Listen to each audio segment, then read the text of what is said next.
Bonjour, nous sommes aujourd'hui le 26 novembre et le Seigneur m'a réveillée ce matin aux environs de 2 heures.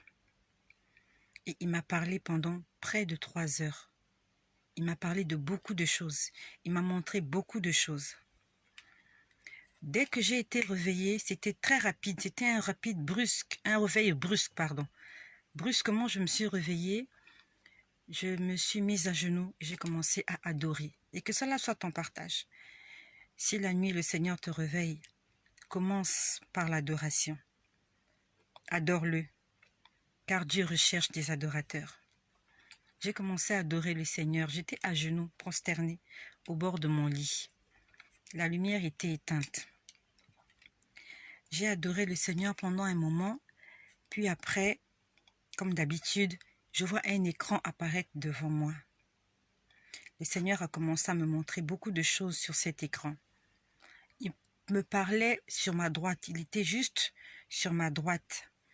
Je ne le voyais pas, mais j'entendais sa voix. C'est comme s'il me chuchotait à l'oreille des choses par rapport à ce qu'il me montrait sur l'écran. Je ne sais pas s'il était assis ou accroupi ou à genoux, mais je sais qu'il était au niveau de mes oreilles, de mon oreille droite. Il m'a d'abord montré un monsieur. Il m'a montré un monsieur d'une 40aine d'années. Ce monsieur est originaire d'une région nord de son pays d'origine. Dans le pays où il vit, il est originaire d'une région du nord, le nord du pays. Ce monsieur est un militaire. Et ce monsieur, je l'ai vu derrière un homme politique.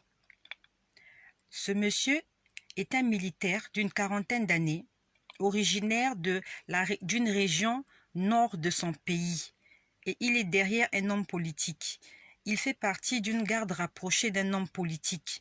Il est le garde-corps d'un homme politique d'une 40aine d'années et il est originaire du nord de ce pays. C'est ce monsieur-là que le Seigneur m'a montré d'abord ce matin. Le Seigneur aimerait parler à ce monsieur qui est un fils de Dieu. Le Seigneur m'a montré pendant que j'ai commencé à prier pour toi, parce que le Seigneur m'a demandé de prier pour toi. Pendant que je priais pour toi, j'ai vu une grosse marmite. Dans cette marmite, il y avait des choses qu'on était en train de mélanger. On était en train de malaxer des choses dans cette marmite-là. On les malaxait avec une cuillère. On les malaxait. Et pendant qu'on les malaxait, on était en train de faire comme des prières d'invocation. On était en train de faire des prières incantatoires, des mots bizarres qui étaient en train de se dire. Le Seigneur m'a dit que tu es entré dans l'occultisme. Tu as laissé la maison de Dieu, tu es entré dans l'occultisme. Alors que tu es un enfant de Dieu, tu es entré dans les sciences occultes. Le Seigneur me demande de te dire ceci, qu'il a beaucoup d'amour pour toi et qu'il veut que tu reviennes à la maison avant qu'il ne soit trop tard. Jésus t'aime. Il veut te faire du bien. Il te demande de revenir à la maison avant qu'il ne soit trop tard. Parce qu'il est écrit dans le livre de Deutéronome au chapitre 18, au verset 10, qu'on ne trouve chez toi personne qui invoque les esprits,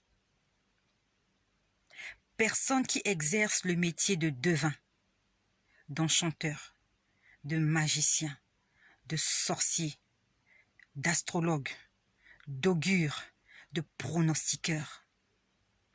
Car quiconque pratique ce genre de choses est en abomination à l'Éternel. Le Seigneur est en train de te prévenir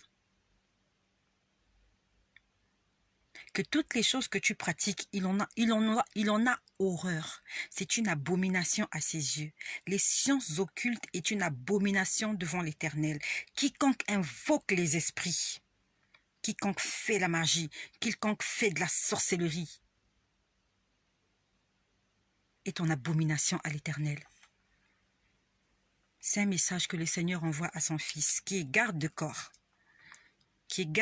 d'un homme politique et qui est entré dans l'occultisme. Cela est ton message, mon frère. Le Seigneur te donne un avertissement, c'est parce qu'il t'aime. Reviens à la maison avant qu'il ne soit trop tard. La deuxième personne que Dieu m'a montré, c'était toujours un homme. Un homme, et on m'a donné son nom. Il s'appelle Karl. Tu t'appelles Karl. Tu as une quarantaine d'années et dans quelques années, tu auras 50 ans, Karl. Le Seigneur m'a dit aussi de te dire qu'il t'aime. De son sang, il a payé pour que tu vives éternellement. Le Seigneur me demande de te dire ceci. Karl, il voit tout ce que tu fais. Même ce que tu fais dans les ténèbres des ténèbres. Jésus-Christ voit cela. Même si tu te caches, Dieu voit partout. Ses regards sont sur toute la terre, en train d'observer toutes les activités des hommes. Car le Seigneur est en train de te parler avec un cœur de père, avec un cœur d'amour, Karl. Car le diable t'a criblé comme du froment. Satan est en train de te cribler comme du froment. Le diable est en train de réclamer ton âme, Karl. Le diable réclame ton âme. Le Seigneur Jésus ne veut pas te perdre. Le Seigneur ne veut pas te perdre. Tu as du prix à ses yeux. Ton âme, l'âme de chaque personne sur cette terre a du prix aux yeux du Seigneur. Nous avons de la valeur pour Dieu. Nous ne sommes pas des animaux, nous ne sommes pas des plantes. Nous sommes des gens, des hommes faits à l'image de Dieu. Nous avons du prix pour lui. Le Seigneur me demande de te dire ceci. Dans le livre de 1 Jean au chapitre 3 au verset 8, il est écrit « Celui qui pêche est du diable. Celui qui pêche est du diable, car le diable pêche dès le commencement. Celui qui pêche est du diable.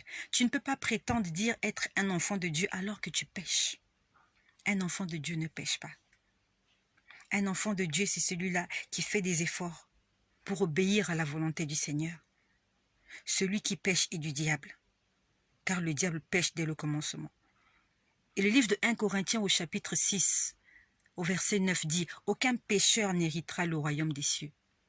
Aucun pécheur n'entrera au ciel. » C'est la parole du Seigneur. Et Dieu veille sur sa parole afin de l'accomplir. Au-delà de l'amour qu'il a pour toi, Karl.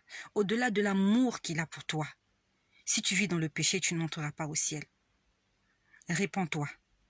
Demande pardon. Et change tes voies. C'est le Seigneur qui est en train de parler à Karl.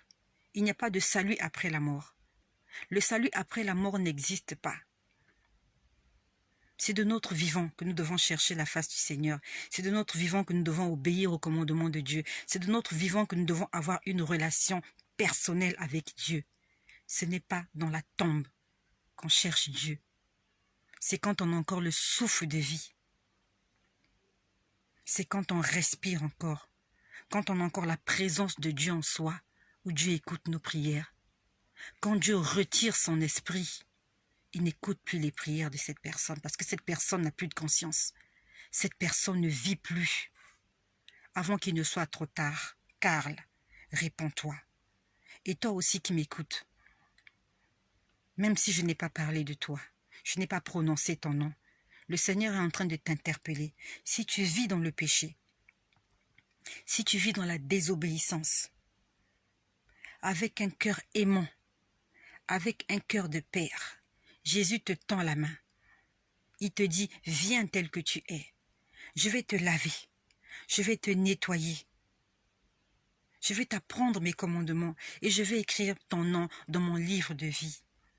Jésus-Christ est amour. Et avec lui, nous avons l'assurance de la vie éternelle après la mort.